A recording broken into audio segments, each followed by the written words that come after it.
आज हम लोग बात करने वाले हैं कैपेसिटर के ऊपर। तो capacitor is a device just like a battery. But battery और कैपेसिटर इन दोनों में क्या डिफरेंस होता है? तो बैटरी की जो चार्जिंग या फिर डिस्चार्जिंग होती है वो बहुत स्लोली होती है, यानी कि बैटरी चार्ज भी स्लोली होगी और डिस्चार्ज भी स्लो होगी। बट कैपेसिटर के केस में ऐसा नहीं होता है। कैपेसिटर बहुत फास्ट चार्ज होता है और बहुत फास्ट डिस्चार्ज भी उतने ही जल्दी होता है। और दूसरा डिफरेंस है स्टोरेज कैपेसिटी के। बैटरी में जो स्टोरेज या फिर एनर्जी की स्टोरेज जो कैपेसिटी होती है वो कैपेसिटर के कंपैरिजन में ज़्यादा होती है। कैपेसिटर में स्टोरेज कैपेसिटी एनर्जी की, इलेक्ट्रिकल एनर्जी की स्टोरेज कैपेसिटी बहुत कम होती है। कैपेसिटर को सिंबॉलिकली हम दो पैरेलल लाइन से डिनोट करते हैं। अगर इनके ऊपर प्लस का साइन लगा हुआ है तो वो पोलराइज्ड कैपेसिटर होते हैं, और अगर कोई भी साइन नहीं लगा हुआ है तो नॉन पोलराइज्ड कैपेसिटर होते हैं। इसमें दो मेटेलिक प्लेट्स लगी होती हैं जिनको सेपरेट करते हैं हम डाइलेक्ट्रिक लेयर से। अब इन दोनों मेटेलिक जो प्लेट्स होती हैं, जब कैपेसिटर डिस्चार्ज कंडीशन में होता है तो ये दोनों मेटेलिक लेयर्स न्यूट्रल पोजीशन में होती है, यानी कि इनके ऊपर ना ही कोई पॉजिटिव चार्ज होता है ना ही नेगेटिव चार्ज होता है। दोनों मेटेलिक जो प्लेट्स होती हैं इनमें पॉजिटिव और नेगेटिव ये दोनों चार्ज बराबर इक्वली डिस्ट्रीब्यूटेड होते हैं।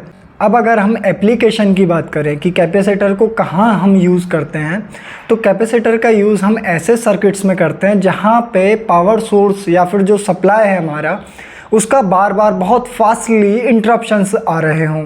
फॉर एग्ज़ाम्पल, अगर एक सर्किट है जिसमें कि एक एलईडी लाइट लगी हुई है और एक उसका कनेक्शन हमने एक बैटरी से दे रखा है और एक स्विच लगाया हुआ है। अगर हम स्विच को बहुत फ्रिक्वेंटली हाई फ्रिक्वेंसी के साथ ऑन ऑफ करेंगे तो हमारी जो एलईडी है वो भी ऑन ऑफ होगी उसी फ्रिक्वेंसी के साथ में।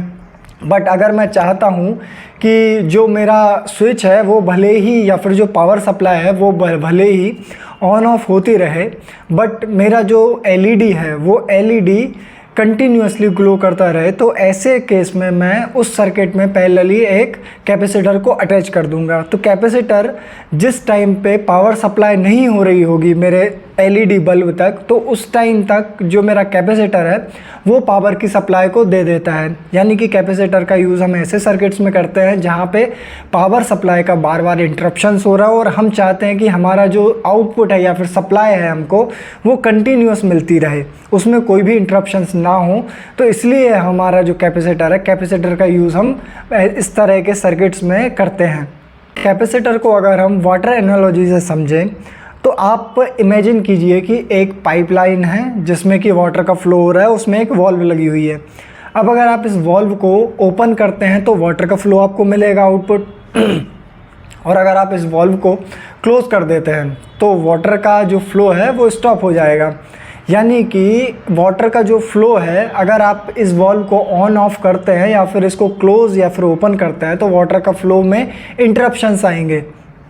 अगर आप चाहते हैं कि आप इस वॉल्व को भले ही ओपन या क्लोज़ करते रहें, बट आपको जो आउटपुट में या फिर जो वाटर सप्लाई है वो आपको कंटिन्यूस मिलती रहे, तो इसके लिए आपको एक टैंक लगाना पड़ेगा। जिस तरह से आपके रूफ पे एक टैंक लगा होता है, उसी तरह से अगर आप इस सप्लाई के बीच में एक टैंक लगा दें और उस टैंक से आप एक आउटपुट, फाइनल आउटपुट ले लें, तो आपका ये जो टैंक है, ये जो वॉल्व अगर आप ओपन क्लोज़ करते रहेंगे, फॉर एग्ज़ाम्पल अगर आपने जो वॉल्व है उसको क्लोज़ करके रखा है तो वाटर के टैंक में जो पानी फिल्ड है वो सप्लाई करता रहेगा आपके फाइनल आउटपुट को, और आपका जो फाइनल आउटपुट है उसमें कुछ भी इंटरप्शंस हमें देखने को नहीं मिलेंगे। तो जिस तरह से हमारा ये वाटर टैंक काम कर रहा है उसी तरह से हमारा कैपेसिटर भी एक सर्किट में काम करता है। यानी कि यहाँ पे अगर हम वॉल्व को ओपन क्लोज़ कर रहे हैं फिर भी हमें फाइनल आउटपुट कंटिन्यूस मिल रहा है जब तक कि वाटर टैंक फिल्ड है। उसी तरह से हमें हमारे जो सर्किट होते हैं, सर्किट में भी हमें पावर सप्लाई कंटिन्यूस मिलती रहती है जब तक हमारा कैपेसिटर वहाँ पे लगा हुआ है, या फिर कैपेसिटर के पास जितनी एनर्जी होती है वो कंटिन्यूसली डिस्पैच कर देता है फाइनल आउटपुट तक। तो आई थिंक आपको क्लियर हो गया होगा कि कैपेसिटर का यूज़ हम क्यों करते हैं और कैपेसिटर क्या होता है। तो कैपेसिटर एक तरह से वाटर टैंक की तरह काम करता है to smooth out the supply power. तो कैपेसिटर की वर्किंग को हम वाटर एनालॉजी से समझते हैं। इमेजिन कीजिए कि दो पिस्टन लगे हुए हैं हमारे एक लाइन में। यह है हमारा पिस्टन ए और ये है हमारा पिस्टन बी। अब जैसे ही मैं पिस्टन ए पे फोर्स अप्लाई करूँगा तो पिस्टन बी ऑटोमेटिकली इस प्रेशर डिफरेंस के कारण ऊपर की ओर मूव होगा और ये जो हमारी लाइन है या फिर ये पाइप लाइन है, इसमें फ्लूइड का फ्लो होगा, यानी कि फ्लूइड फ्लो होता है प्रेशर डिफरेंस के कारण। सेम एज इट इज़ ऐसे ही वोल्टेज डिफरेंस के कारण या फिर पोटेंशियल डिफरेंस के कारण किसी भी सर्किट में करंट मूव होता है, यानी कि जब दो एंड पॉइंट्स पे वोल्टेज डिफरेंस क्रिएट होता है तो उस सर्किट में करंट का फ्लो होता है।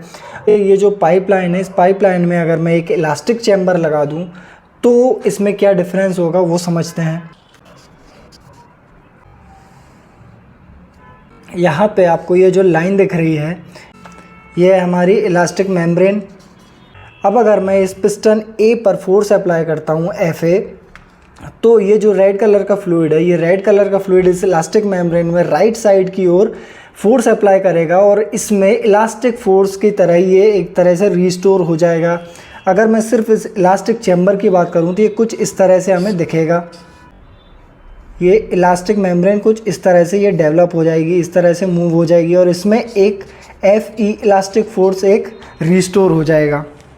अब अगर मैं यहाँ पे इन दोनों पिस्टन्स को हटा दूँ इसी पोजीशन में और इन दोनों को एक सिंगल पाइप से कनेक्ट कर दूँ तो क्या होगा देखिए। अगर मैं यहाँ पे इसी पोजीशन में इस इलास्टिक मेम्ब्रेन को रखूँ, ये जो इलास्टिक फोर्स इसमें डेवलप हुआ है और इनको मैं एक सिंगल पाइपलाइन से जोड़ दूँ इस पूरे चैम्बर को, तो क्या होगा देखिए। इस तरफ हमारा ये ब्लू फ्लूइड था और इस तरफ हमारा ये रेड फ्लूइड था। अब जैसे ही मैं इस पोजीशन पे इसको छोड़ूंगा तो क्या होगा, ये इलास्टिक फोर्स इस रेड फ्लूइड को अपोजिट डायरेक्शन में पुश करेगा और फ्लूइड को अपोजिट डायरेक्शन में मूव कराएगा, यानी कि यहाँ पे हमने फोर्स अप्लाई करके इस इलास्टिक मेम्ब्रेन में एक इलास्टिक फोर्स रिस्टोर कर दिया था और जैसे ही हमें ज़रूरत पड़ी इस इलास्टिक फोर्स ने वापस से अपना शेप रीगेन करेगा और इस फ्लूइड को अपोजिट डायरेक्शन में मूव कराएगा। यानी कि जब हम फोर्स अप्लाई कर रहे थे तो ये हमारा था एनर्जी स्टोरिंग। तो हमारा कैपेसिटर भी कुछ इसी तरह से काम करता है। यहाँ पे जिस तरह से हमने इलास्टिक मेम्ब्रेन में एनर्जी स्टोर कराई थी उसी तरह से हम कैपेसिटर में भी इलेक्ट्रिकल एनर्जी को स्टोर कराते हैं और जब हमें रिक्वायरमेंट होती है तो उस सर्किट में हमारा कैपेसिटर एनर्जी को सप्लाई करता है या फिर इलेक्ट्रॉन्स को मूव कराता है सर्किट में।